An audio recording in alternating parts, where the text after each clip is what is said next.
Hello everyone, welcome back to my channel Kavya Shettigar Kannada vlogs. ಇವತ್ತು ಮತ್ತೊಂದು travel vlog ಜೊತೆ ನಿಮ್ಮ ಮುಂದೆ ಬಂದಿದ್ದೀನಿ. ನೀವು ನೋಡ್ತಾ ಇದ್ದೀರಾ, ಆಲ್ರೆಡಿ ರೈಲ್ವೆ ಸ್ಟೇಷನಲ್ಲಿದ್ದೀವಿ. ನಾವು ನಮ್ಮ ಮನೆಯಿಂದ ಹೊರಟಾಗ ವೀಡಿಯೋ ಮಾಡೋಕ್ಕಾಗಲಿಲ್ಲ. ಸೊ ಹಾಗಾಗಿ ರೈಲ್ವೆ ಸ್ಟೇಷನ್ ಬಂದ ಮೇಲೆ ನಾನು ವೀಡಿಯೋ ಮಾಡ್ತಾಯಿದ್ದೀನಿ. ಸೊ ಫುಲ್ ಫ್ಯಾಮಿಲಿ ನಾವು ಹೊರಟಿದ್ದೀವಿ ನಮ್ಮ ರಾಯರನ್ನು ನೋಡಲಿಕ್ಕೆ. No suspense in this video, ಯಾಕಂದರೆ ತಮ್ಮನೇಲಲ್ಲಿ ನೀವು ಖಂಡಿತವಾಗ್ಲೂ ನೋಡ್ತೀರಾ. ಸೊ ಹಾಗಾಗಿ ಮೊದಲೇ ಹೇಳ್ತಾ ಇದ್ದೀನಿ.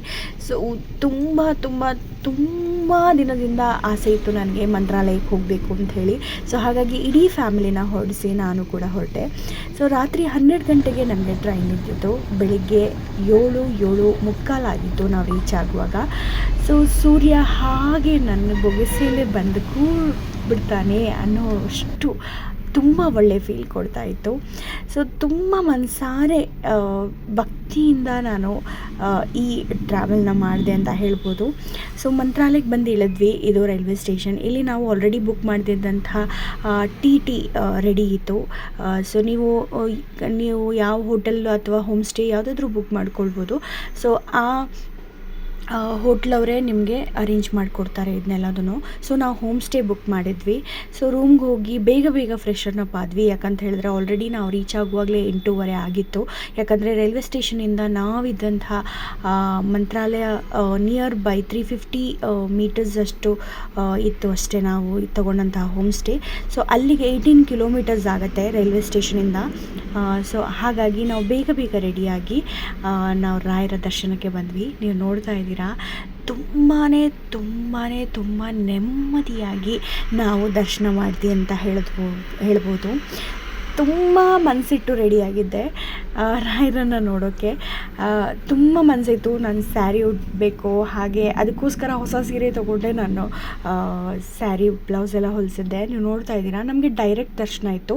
ಯಾಕಂದರೆ ನಾವು ಕನಕ ಮಹಾಪೂಜೆ ಅಂತ ಹೇಳಿ ಒಂದು VIP ದರ್ಶನನ ಬುಕ್ ಮಾಡ್ಕೊಂಡಿದ್ವಿ. ಸೇವೆ ಅಂತ ಹೇಳ್ತಾರೆ, ಅದನ್ನು ಬುಕ್ ಮಾಡ್ಕೊಂಡಿದ್ವಿ. ಸೊ ಹಾಗಾಗಿ ನಮಗೆ ದರ್ಶನ ಕೇವಲ 10-15 ನಿಮಿಷದಲ್ಲಿ ಆಗೋಯಿತು. ಅದು ಕೂಡ ಮೊದಲನೇ ಸಾಲಿನಲ್ಲೇ ಆಯಿತು. ಸೊ ಇದು 1000 ರೂಪಾಯಿಗೆ ಒಂದು 5 ಜನಕ್ಕೆ ನಿಮಗೆ ಎಂಟ್ರಿ ಇರುತ್ತೆ. ಹಾಗೆ 2000 ರೂಪಾಯಿಗೆ ನಾವು ಮಾಡಿದ್ವಿ.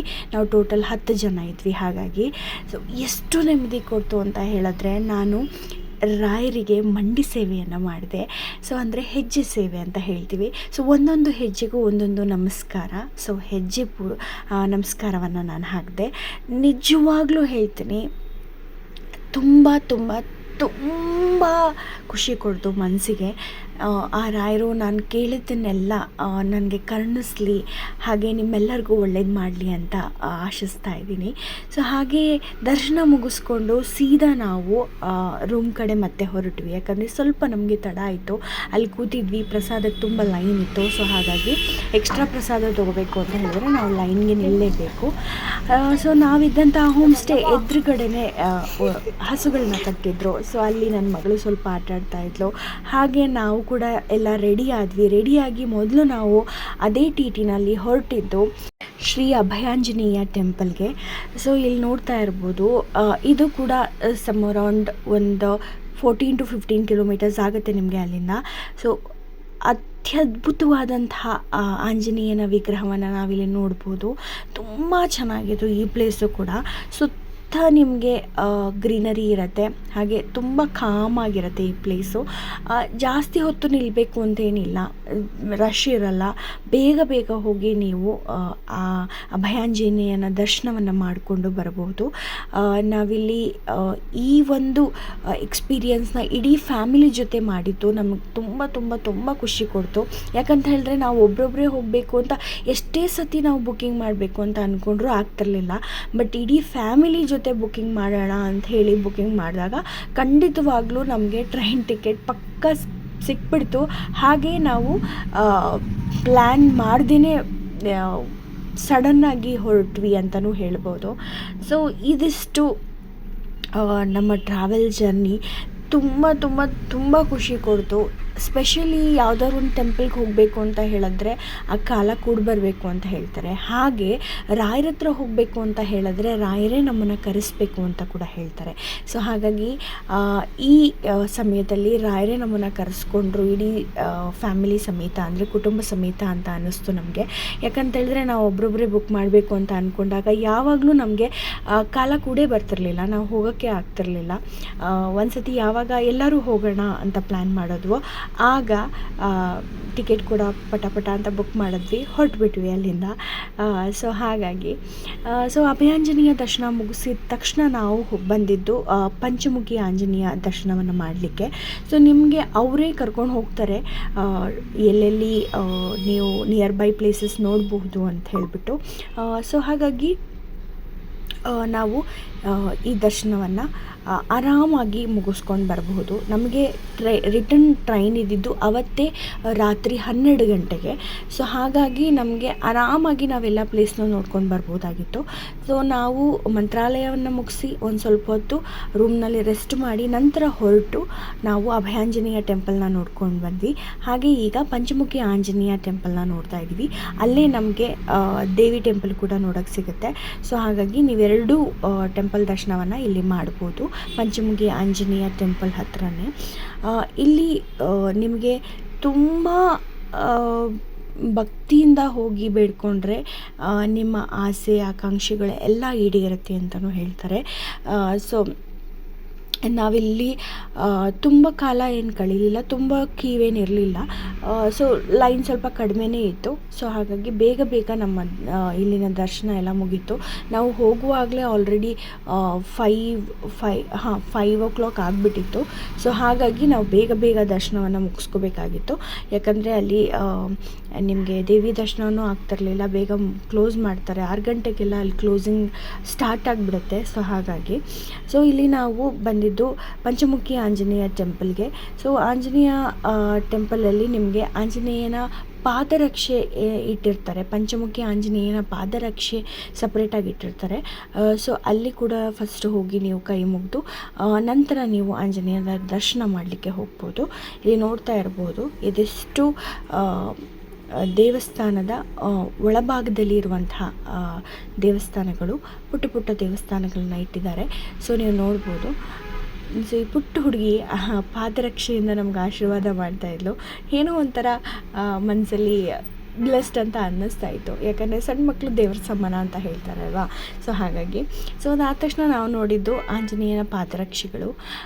ಸೊ ಪಾದರಕ್ಷೆಗಳು ಎಷ್ಟು ಚೆನ್ನಾಗಿದ್ವು ಅಂತ ಹೇಳಿದ್ರೆ ನಾನು ಕ್ಲಿಯರ್ ಪಿಕ್ಚರ್ ನಿಮಗೆ ತೆಗಿಯೋಕ್ಕಾಗಲಿಲ್ಲ ನನ್ನ ಹತ್ರ, ಯಾಕಂದರೆ ನಾನು ಕೂಡ ದೇವರ ದರ್ಶನವನ್ನು ಮಾಡಬೇಕಾಗಿತ್ತು.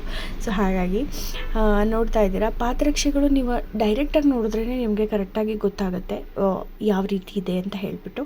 ತುಂಬ ಅದ್ಭುತವಾಗಿತ್ತು ನೋಡಲಿಕ್ಕೆ.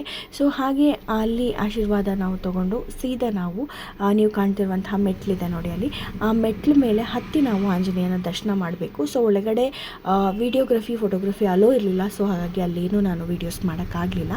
ಅದಾದ ನಂತರ ನಾವು ಹೀಗೆ ಪಕ್ಕದಲ್ಲಿ ಒಂದು ರೋಡ್ ಹೋಗುತ್ತೆ, ಅಲ್ಲಿ ಒಂದು ನಿಮಗೆ ದೇವಿಯ ದರ್ಶನವನ್ನು ಮಾಡಲಿಕ್ಕೆ ಹೋಗ್ಬೋದು. ಸೊ ಅಲ್ಲಿ ನಾವು ಹೋದ್ವಿ. ಅಲ್ಲಿ ಕೂಡ ದೇವರ ದರ್ಶನವನ್ನೆಲ್ಲ ಮುಗಿಸ್ಕೊಂಡು ನಾವು ಬೇಗ ವಾಪಸ್ಸಾದ್ವಿ. ಯಾಕಂತ ಹೇಳಿದ್ರೆ ನಾವಿನ್ನೂ ಬೃಂದಾವನ ಹೋಗೋದು ಕೂಡ ಬಾಕಿ ಇತ್ತು.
ಇಲ್ಲಿ ನಾವು ದಿಂಬು ಹಾಸಿಗೆ ಅಲ್ಲಿರುವಂತಹ ಶೇಪಲ್ಲಿರುವಂತಹ ಒಂದು ಬೆಟ್ಟನ ನೋಡ್ಬೋದು. ಹಾಗೆ ಒಂದೇ ಒಂದು ಕಲ್ಲಲ್ಲಿ ನಿಂತಿರುವಂತಹ ಬೆಟ್ಟನೂ ಕೂಡ ನೋಡ್ಬೋದು.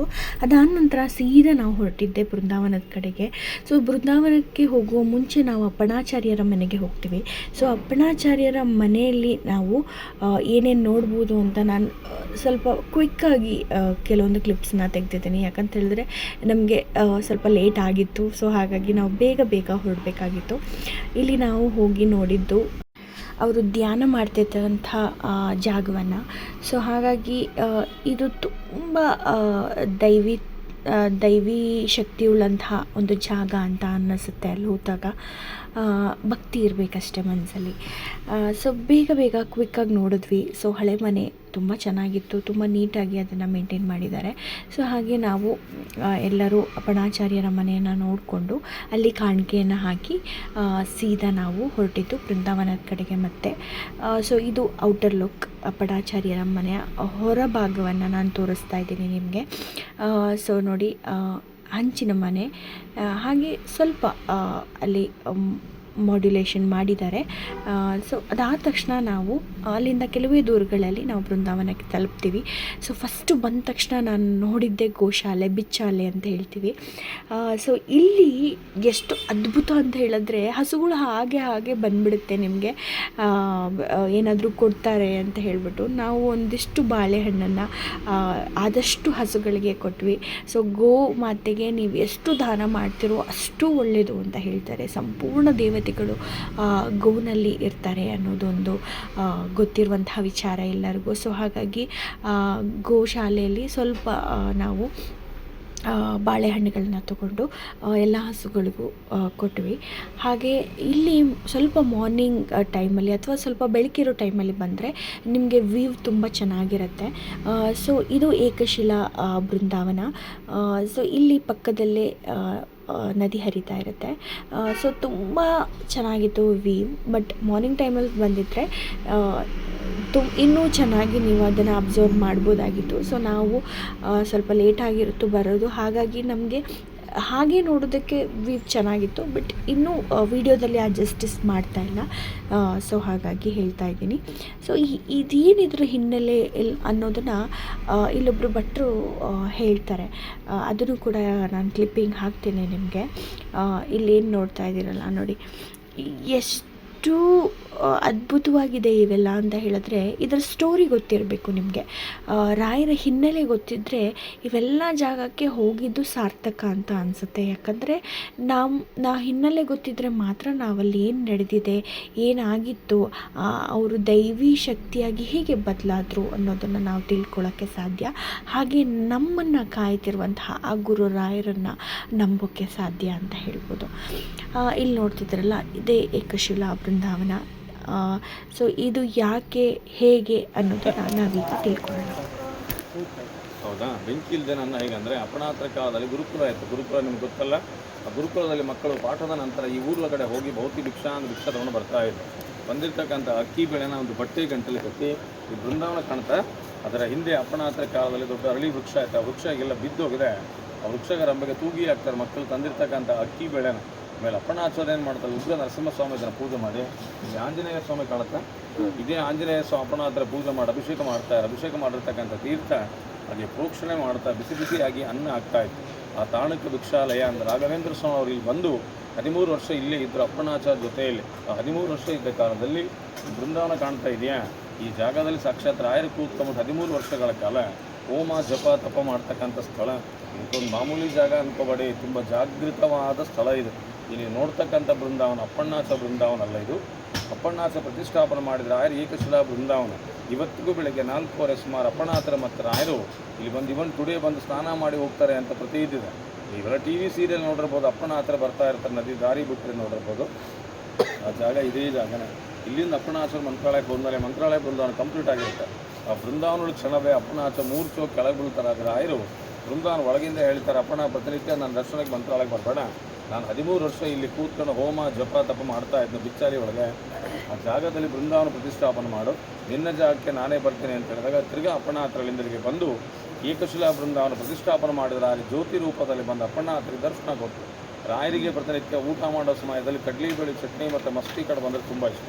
ಅಪ್ಪಣ್ಣ ಹತ್ರ ಕೂತು ರುಬ್ಬುತ್ತಾ ಇದ್ದಾರೆ. ಯೂಸ್ ಮಾಡಿ ಒಳಗೆ ಕಲ್ಲ ರುಬ್ಬು ಮೇಲಿದೆ, ಹೋಗ್ತಾ ನೋಡ್ಕೊಂಡು ಹೋಗ್ಬೋದು. ನಿಮಗೆ ಇನ್ನೂ ಸ್ಪೆಷಲ್ ಅಂದರೆ ಇಲ್ಲಿ ಅಪ್ಪಣ್ಣ ಹತ್ರ ವಂಶಸ್ಥರು ಈಗೂ ಇದ್ದಾರೆ.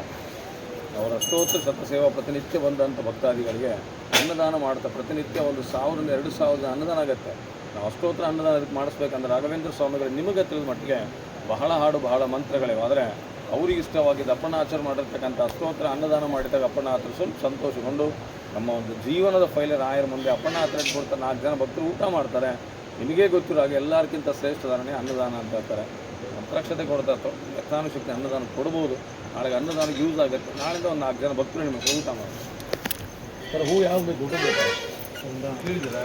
ಸೊ ಅಲ್ಲಿಂದ ನಾವು ನಮ್ಮ ಕೈಲಾದಷ್ಟು ಅನ್ನದಾನ ಸೇವೆಯನ್ನು ಕೊಟ್ಟು ಅಲ್ಲಿಂದ ಹೊರಟ್ವಿ. ಹಾಗೆ ನಾವು ಬಿಚ್ಚಾಲಮ್ಮನ ದೇವಸ್ಥಾನಕ್ಕೆ ಹೋದ್ವಿ. ಅಲ್ಲಿ ಮಂಚಾಲಮ್ಮನ ದರ್ಶನವನ್ನು ಮುಗಿಸ್ಕೊಂಡು ನಂತರ ಪಕ್ಕದಲ್ಲಿ ನಾಗ ದೇವರ ಕಲ್ಲುಗಳನ್ನು ಇಟ್ಟಿರ್ತಾರೆ, ಅದನ್ನು ಕೂಡ ನಾವು ನೋಡಿ ಅಲ್ಲಿ ಕೂಡ ಪೂಜೆಯನ್ನು ಸಲ್ಲಿಸಿ ಅಲ್ಲಿಂದ ನಾವು ಹೊರ ಬರ್ತೀವಿ. ಇದಿಷ್ಟು ನಮ್ಮ ಮಂತ್ರಾಲಯದ ಜರ್ನಿ. ಸೊ ಈ ಟ್ರಾವೆಲ್ ಬ್ಲಾಗಲ್ಲಿ ನಾನು ಕಂಪ್ಲೀಟಾಗಿ ನಿಮಗೆ ಡೀಟೇಲಾಗಿ ಇದರ ಬಗ್ಗೆ ಹೇಳಲಿಕ್ಕಾಗಲಿಲ್ಲ. ಅದಕ್ಕೋಸ್ಕರನೇ ಒಂದು ಡೆಡಿಕೇಟೆಡ್ ವಿಡಿಯೋ ನಾನು ನಿಮಗೆ ಖಂಡಿತ ತಿಳಿಸ್ತೀನಿ, ಹೇಗೆ ರಾಯರು ದೈವಿ ಶಕ್ತಿಯಾಗಿ ಬದಲಾದರು ಅನ್ನೋದನ್ನು. ಸೊ ಇವೆಲ್ಲ ಡೀಟೇಲಾಗಿ ನಾನೊಂದು ವಿಡಿಯೋ ಹಾಕ್ತೀನಿ ಖಂಡಿತವಾಗ್ಲೂ. ಸೊ ಯಾಕಂತ ಹೇಳಿದ್ರೆ ನಾವು ರಾಯರನ್ನು ನಂಬ್ತಾ ಇದ್ದೀವಿ ಅಂತಾದರೆ ರಾಯರ ಒಂದು ಶಕ್ತಿ ಗೊತ್ತಿರಬೇಕು ನಮಗೆ. ಸೊ ರಾಯರ ಶಕ್ತಿ ಕೇವಲ ನೋಡಿ ಮಾತ್ರ ಅಲ್ಲ, ತಿಳ್ಕೊಂಡು ಕೂಡ ನಾವು ಅದನ್ನು ಅನುಭವಿಸ್ಬೇಕು ಅನ್ನೋದು ನನ್ನ ಒಂದು ಭಾವನೆ. ಸೊ ಇದಾಗಿತ್ತು ಇವತ್ತಿನ ನಮ್ಮ ಟ್ರಾವೆಲ್ ವ್ಲಾಗ್. ಹಾಗಾದರೆ ನಾನು ನಿಮ್ಮನ್ನ ಮತ್ತೆ ಮುಂದಿನ ವಿಡಿಯೋದಲ್ಲಿ ಭೇಟಿ ಆಗ್ತೀನಿ. ಸೊ ಯಾರಿಗಾದ್ರು ಈ ಮಂತ್ರಾಲಯ ಟ್ರಾವೆಲ್ ಬಗ್ಗೆ ಇನ್ಫಾರ್ಮೇಷನ್ ಬೇಕು ಅಂತ ಹೇಳಿದ್ರೆ, ಎಲ್ಲಿ ನಾವು ಸ್ಟೇ ಆದ್ವಿ, ಏನು ಎತ್ತ ಕಾಂಟ್ಯಾಕ್ಟ್ ನಂಬರ್ಸ್ ಎಲ್ಲ ಬೇಕು ಅಂತ ಹೇಳಿದ್ರೆ ಖಂಡಿತವಾಗ್ಲೂ ನನಗೆ DM ಅಥವಾ ಕಮೆಂಟ್ ಮಾಡಿ ನಾನು ತಿಳಿಸ್ಕೊಡ್ತೀನಿ. ಕೊನೆಯದಾಗಿ ನಾವು ಮತ್ತೆ ರಾಯರ ದರ್ಶನಕ್ಕೆ ಬಂದ್ವಿ. ರಾಯರನ್ನು ನೋಡಿ ರಾಯರ ಆಶೀರ್ವಾದವನ್ನು ತಗೊಂಡು ನಾವು ಅಲ್ಲಿಂದ ಮತ್ತೆ ರೈಲ್ವೆ ಸ್ಟೇಷನ್ಗೆ ಹೊರಟ್ವಿ. ಸೊ ನಾನು ನಿಮ್ಮನ್ನ ಮತ್ತೆ ಮುಂದಿನ ವ್ಲಾಗಲ್ಲಿ ಭೇಟಿ ಆಗ್ತೀನಿ. ಅಲ್ಲಿವರೆಗೂ ಧನ್ಯವಾದಗಳು.